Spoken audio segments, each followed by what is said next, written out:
کبھی آپ نے اللہ تعالیٰ کا شکر ادا کیا کہ اے اللہ آپ کا بے حساب شکر ہے کہ آپ نے ہمیں مسلمان بنایا،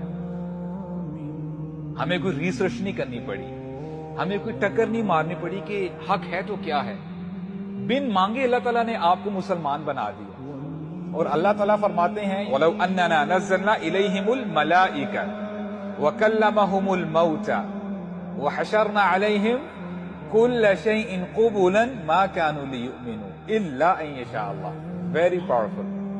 اللہ تعالیٰ فرماتے ہیں کہ ان لوگوں کے سامنے اگر ہم فرشتوں کو لا کر کھڑا کر دیں اور مردوں کو اٹھا کر ان کے سامنے لا کر کھڑا کر دیں، وَحَشَرْنَا عَلَيْهِمْ كُلَّ شَيْءٍ، فرشتوں کو بھی چھوڑ دیا، مردوں کو بھی چھوڑ دیا، بلکہ جتنی بھی کائنات میں مخلوقات ہیں ان کے سامنے لا کے ہم کھڑا کر دیں، یہ دیکھنے کے باوجود ایمان نہیں لے کے آئیں گے الا ان یشاء اللہ، سوائے اس شخص کے جس کو اللہ تعالیٰ ہدایت دے۔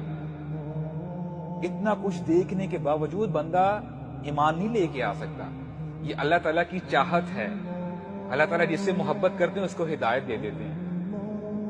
تو کتنی بڑی بلیسنگ ہے، کتنی بڑی اللہ تعالیٰ کی طرف سے نعمت ہے۔ تو اب جب آپ دعا کیا کریں تو سب سے پہلے اس کا شکر ادا کیا کریں کہ اے اللہ آپ نے ہمیں ہدایت عطا فرمائی ہے۔